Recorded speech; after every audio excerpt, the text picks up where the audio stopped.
Salut, c'est Teddy, j'espère que tu vas merveilleusement bien. Dans cette nouvelle vidéo, j'aimerais te partager 7 habitudes de ceux qui réussissent tout ce qu'ils entreprennent. L'ensemble de ces habitudes viennent du célèbre Stephen R. Covey.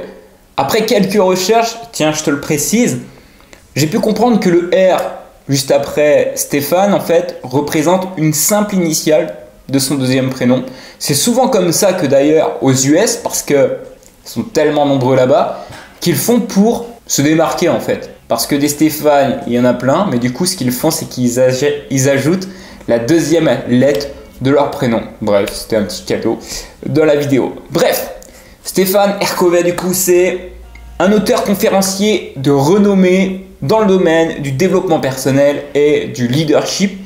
Il a également fondé une société de formation de conseil qui continue à promouvoir ses idées et ses principes après sa mort en 2012. Ok ?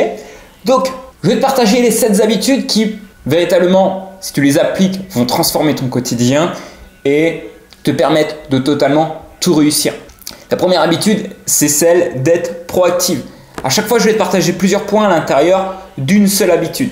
Le premier point sur la proactivité, c'est quoi? C'est de prendre ses responsabilités personnelles. Et ouais, aujourd'hui, il faut comprendre que si tu n'as pas les résultats à la hauteur de ce que tu désires, c'est principalement lié à toi finalement, tu vois. C'est de te dire que personne n'y peut rien si actuellement tu ne réussis pas forcément tout ce que tu veux ou que tu n'as pas encore atteint tes objectifs. Ce que je veux dire par là, c'est que en fait, il est peut-être temps que tu prennes des responsabilités, plus de responsabilités ou des responsabilités différentes. Ensuite, il faut que tu comprennes que tu as un total contrôle sur ta vie. Bah ouais, en fait, qui à part toi aujourd'hui a le contrôle sur ta vie? Si tu n'es pas satisfait des résultats que tu as, une fois de plus, de cette manière-là, il faut que tu comprennes que tu as le contrôle sur ta vie. Si tu n'as pas encore le contrôle de ta vie, il faut absolument que tu reprennes le contrôle de ta vie. En 2012, lorsque j'étais en surpoids, lorsque j'étais obèse, je n'avais pas pris la responsabilité par le passé de faire attention à ma vie et du coup, je n'avais plus le contrôle sur ma vie. Pourtant, j'étais obèse, j'étais pas bien dans ma peau. Quoi qu'on dise, quand on est dans ce type de situation, on peut cacher effectivement qu'on se sent bien, que tout va bien, mais la réalité est autre puisque notre corps à l'extérieur nous fait savoir. Donc, j'ai dû reprendre le contrôle de ma vie pour prendre des initiatives et l'améliorer. Et ça fait partie de ça, c'est-à-dire que les initiatives, dans être proactif, ça veut dire ça. C'est que plutôt qu'attendre que des éléments extérieurs viennent influencer notre quotidien, eh bien c'est à nous d'aller chercher ces éléments. Je voulais perdre du poids par le passé, ça n'allait pas venir magiquement, tu vois. Donc j'ai pris l'initiative de commencer le sport, j'ai pris l'initiative d'améliorer mon alimentation, mon sommeil et plein d'autres petits facteurs comme ça qui me permettent, quelques mois plus tard, de perdre pas mal de poids. De la même manière, dans le domaine du business, c'est que si actuellement une personne n'a pas les résultats qu'elle désire, généralement je lui dis ok, mais du coup, quelles sont les initiatives que tu as prises pour améliorer tes résultats? Ah bah aucun, je fais tout le temps la même chose. Ok, bah du coup il vient peut-être de là le souci, tu vois. Liberté de choix également aussi. Aujourd'hui, il faut comprendre qu'on a totalement le choix de faire ce que l'on veut de notre côté. Donc il faut savoir être proactif par rapport à ça. Ensuite, éviter les excuses. Bah ouais, c'est très simple de finalement remettre la faute sur les autres, trouver des excuses pour pas faire les choses. Ah, je suis désolé, mais j'ai pas de temps dans mon quotidien. Ah, bah c'est pas possible pour moi parce que j'ai pas les moyens d'investir sur une formation. Ok, mais alors maintenant, quelle est la prochaine excuse que tu vas te trouver pour éviter encore de prendre tes responsabilités, de reprendre le contrôle de ta vie, de prendre des initiatives, d'avoir le choix, etc. Tu vois ce que je veux dire? C'est qu'à un moment donné, si tu veux vraiment aller chercher quelque chose, t'as qu'à te battre, tu vois, tout simplement. Et ensuite, on est le créateur de notre propre réalité. Ce qui veut dire que ce à quoi tu penses actuellement, c'est ta réalité à toi. C'est pas forcément la vraie réalité et la réalité de ce qui se passe dans la tête de plusieurs personnes. On a chacun une carte du monde dans notre tête. Donc, si actuellement la réalité dans laquelle tu vis n'est pas celle que tu désires pleinement, que par exemple toi ton objectif c'est tout simplement de partir à l'autre bout du monde, de voyager, d'être totalement indépendant, eh bien c'est toi qui as cette capacité effectivement de créer ça. Et pour ça, il faut que tu d'abord le crées à l'intérieur de toi. Il faut que tu puisses avoir les bonnes croyances, que tu puisses effacer les schémas qui te limitent au travers de ces actions, etc., etc. Habitude numéro 2, savoir dès le départ où est-ce que l'on va. Eh oui, définir des objectifs, c'est l'une des choses fondamentales aujourd'hui et pourtant, il y a encore des personnes qui parfois me disent « Oui, Teddy, moi je veux gagner de l'argent. » Ok, c'est cool, gagner de l'argent, mais ça ne me dit pas combien, tu vois. Clarifier des objectifs, c'est la possibilité derrière de mettre un plan d'action en place. Je te laisse imaginer demain partir en vacances, tu vois. Tu me dis « Teddy, je viens de partir en vacances. » Bah, c'est cool, tu vois. Bah, pars. Mais si tu précises pas où, comment veux-tu te rendre facilement là-bas? Ok? Là où tu dois travailler, c'est sur effectivement ta capacité à fixer les objectifs qui comptent pour toi. Trouver des objectifs qui ont du sens, ok? Précis. Au plus tu apportes de la précision, au plus tu as de clarté. Parce que au travers, une fois tes objectifs fixés, tu vas pouvoir mettre en place un plan d'action pour te rapprocher concrètement de cet objectif. Une fois de plus, si ton objectif c'est de partir à l'autre bout du monde, d'aller à Bali, ok, ça c'est un objectif, il est clair, je veux me rendre à Bali pour passer, je sais pas, 15 jours en vacances. Cool. Maintenant le plan c'est quoi? Comment tu fais pour obtenir, je sais pas, des vacances pour le faire? Comment tu vas développer ton activité pendant cette période-là? Comment tu vas t'y rendre? Est-ce que c'est en avion? Est-ce que c'est à pied? Est-ce que tu vas faire du stop, tu vois? En fait, le plan après, il peut être différent en fonction de chaque personne. Mais objectif, plan d'action concret. Ensuite, au travers de savoir où est-ce que l'on va, il faut avoir défini au préalable des valeurs. Des valeurs, c'est fondamental parce que finalement, les valeurs, c'est la chose qui va te permettre de rester sur le bon chemin. On imagine une straight line, une ligne continue, tu vois. Tu es là, tu vas aller là. Ok, c'est cool ça. Mais du coup, il faut que tu puisses avoir des valeurs entre les deux de façon à ce qu'à un moment donné, sur ton chemin, quand tu es perturbé par quelque chose, que tu as des obstacles, tu puisses te rattacher de chaque côté de ta ligne à des choses qui comptent pour toi, des valeurs qui te sont profondes. Par exemple, la liberté, l'évolution, l'amour, tout ce que tu veux. Tu dois avoir au préalable défini l'ensemble de tes valeurs parce qu'elles vont contribuer effectivement à l'atteinte de tes objectifs. Et bien sûr, ensuite, avoir un maximum de flexibilité. En fait, il faut que tu sois vraiment capable de t'adapter au changement tout en maintenant, tu vois, le cap vers tes objectifs. Si tu es en capacité de faire ça, eh bien, peu importe les obstacles qui vont se présenter sur ta route, tu vas avoir cette pleine capacité de rebondir, de pouvoir avancer malgré toutes ces difficultés. Et ça, c'est le gros avantage qu'une personne peut avoir parce que dès lors que tu comprends ça, que tu appliques ça surtout, tu deviens indestructible. C'est-à-dire que même s'il y a quelqu'un, un mur qui se dresse devant toi, tu seras en pleine capacité de défoncer le mur, de creuser un trou, bref, de trouver une solution tout simplement pour avancer et t'adapter. Habitude numéro 3, donner la priorité aux priorités. Ah là là, ça c'est jamais évident. Il y a plein de points qui vont rentrer en compte. D'abord, il va falloir discerner ce qui est une tâche importante, un objectif important, d'un autre qui ne l'est pas forcément. Et pour ça, il faut répertorier les choses. Parce que bien qu'effectivement on ait 50 000 choses à faire dans une journée, on dispose tous de 24 heures. Et si ces 24 heures, tu ne les passes pas à faire des actions, des tâches qui ne correspondent pas à tes objectifs finaux, bah finalement tu vas jamais avancer vers là où tu as vraiment envie d'aller. Tu vois ce que je veux dire? C'est que si tu commences à faire la cuisine, aller faire les courses, aller voir des amis, alors que ton objectif c'est de développer une carrière lucrative, de passer du temps avec tes enfants, etc., tu te rends compte que finalement, les actions que tu vas mener ne sont pas forcément les bonnes. Ensuite, concentration. Ah ouais, il faut focaliser son temps et son énergie sur les activités qui contribuent le plus à nos objectifs principaux. Si tu passes ton temps à scroller sur les réseaux sociaux, hey, à un moment donné, comment veux-tu atteindre tes objectifs, des trucs qui comptent pour toi? On a tous 24 heures. Alors, à quel moment tu vas pouvoir prendre ce temps pour être pleinement concentré à ton plein potentiel? Il y a plein de choses que tu peux mettre en place pour ça. Ensuite, il va falloir que tu apprennes à éliminer les distractions. Parce que l'on vit dans un monde de distractions. Que tout est sujet à nous distraire dans notre quotidien. Aussi bien nos amis, que notre famille, que les réseaux sociaux, que toutes les notifications. Alors, comment tu vas faire là pour faire abstraction de tout ce bruit qui va potentiellement nuire à l'atteinte de tes objectifs? Est-ce que tu vas te mettre focus, tu vas mettre dans ta bulle? Est-ce que tu vas prendre un avion, aller te mettre sur une île pour être concentré? Comment tu vas faire concrètement de ton côté pour éliminer toutes ces distractions? Et bien sûr après, faut apprendre à gérer son temps.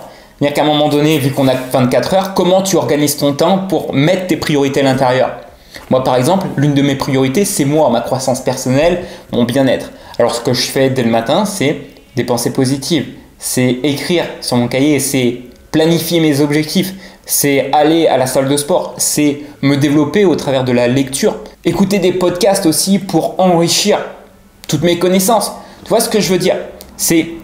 Il faut absolument que tu puisses avoir un emploi du temps, avoir des tâches et les mettre bien sûr en priorité pour que tu puisses dans ton quotidien sentir que tu avances, sentir que tu es dans une bonne dynamique. Habitude numéro 4, la pensée gagnant-gagnant.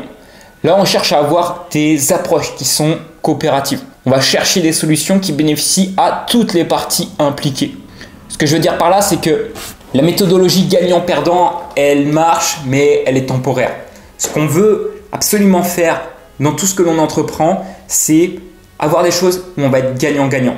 Pour ça, effectivement, il faut développer sa créativité. Il faut vraiment trouver des compromis qui vont permettre de créer des alternatives qui répondent aux besoins de chacun. Par exemple, dans une vie de famille, chacun peut avoir des objectifs, des attentes différentes. Mais pour que tout le monde se retrouve, tout le monde soit gagnant et heureux, il faut absolument créer ce cocon gagnant-gagnant. Si par exemple, tu es une famille, tu as 2 gosses, mais que les 2 gosses, ils préfèrent chacun un resto, que toi, tu préfères un resto, ton mari ou ta femme préfère un resto, comment vous faites pour que demain, tout le monde soit content?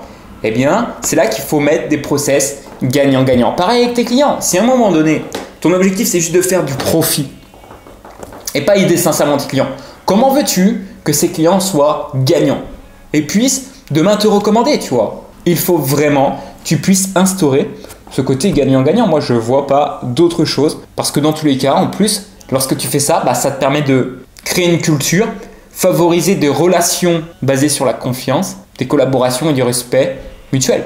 Donc, toi, tu as tout à gagner, la personne en face de toi a tout à gagner également. Habitude numéro 5, chercher à comprendre et ensuite à être compris. Alors ça, c'est l'une des choses que les personnes n'ont jamais compris. Aujourd'hui, si tu fais que de parler et que tu laisses jamais la parole à d'autres personnes pour entendre leur point de vue, tu pourras jamais être toi-même compris. Parce que pour être compris soi-même, il faut d'abord comprendre les autres. Et ça passe par une écoute active. Si on a 2 oreilles et une bouche, c'est pour écouter bien plus que l'on doit parler. Alors, dès maintenant, approche les personnes, apprends à les écouter, aie de l'empathie envers eux au travers de ce qu'ils te partagent. Essaie de te mettre dans leur situation parce que, comme je le partage assez souvent, on a tous une carte mentale différente dans la tête. Et c'est pour ça que tu dois avoir de l'empathie au travers des messages que te délivrent d'autres personnes parce qu'une fois de plus, tu ne connais pas forcément pleinement leur situation et dès lors que tu vas te mettre à leur place, tu comprendras beaucoup mieux leurs besoins, tu pourras mieux les respecter et les servir en échange.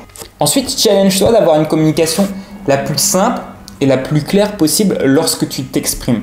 Ne cherche pas à être une personne que l'on comprend difficilement. Si aujourd'hui tu veux avoir de l'impact sur des personnes, il faut que tu aies des messages qui soient compréhensifs de la plupart des personnes. Pour ça, il faut rester simple, assez minimaliste.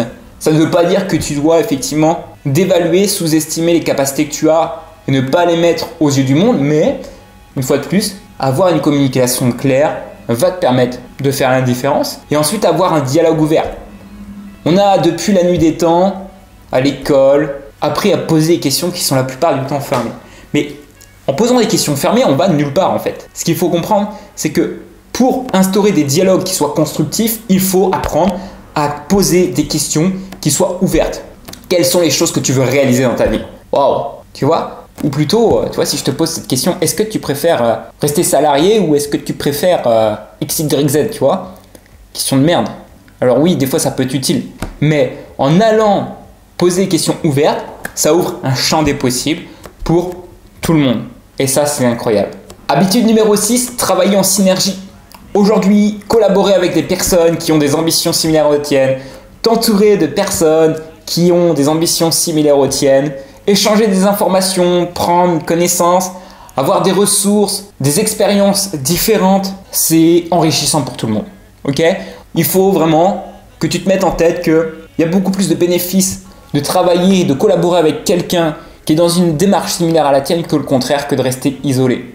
Alors, apprends effectivement de profiter des synergies qui peuvent s'offrir à toi. Si tu as des objectifs ambitieux, entoure-toi de personnes ambitieuses. Tu verras que ça va t'apporter énormément de valeur dans ton quotidien, beaucoup de bénéfices qui seront au final gagnant-gagnant. Habitude numéro 7, et celle-ci, je vais vraiment prendre le temps dessus, développer nos facultés de l'intérieur vers l'extérieur.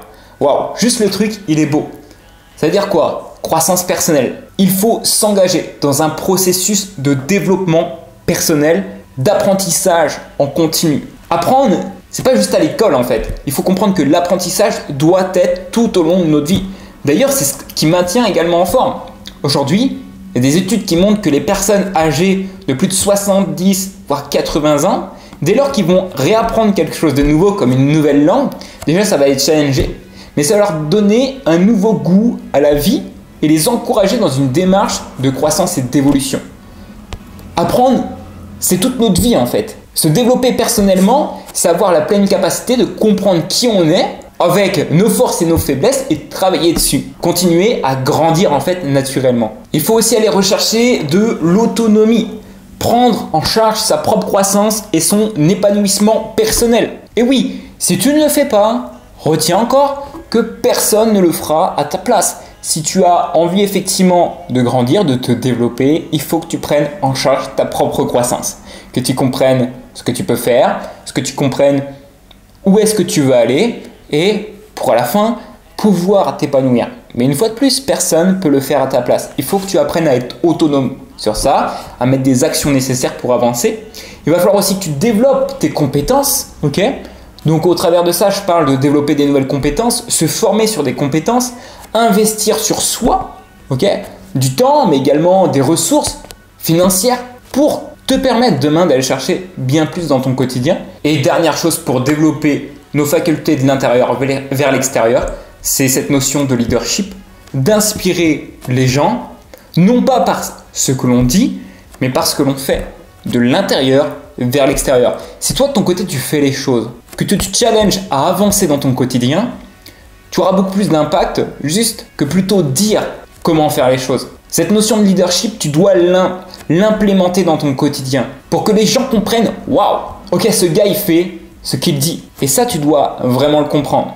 Si toi aussi tu te mets à faire toutes les choses que tu dis, déjà tu vas augmenter la congruence que tu as envers toi, mais ça va se ressentir dans ton quotidien, ça va se ressentir dans ton approche. Et ce que l'on souhaite effectivement, c'est avoir confiance en toi. Du coup, si je résume, on a vu 7 habitudes. La première habitude, c'est d'être proactif.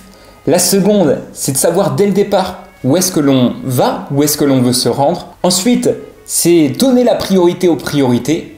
Ah ouais, malheureusement ou heureusement, on a 24 heures par jour. Hein.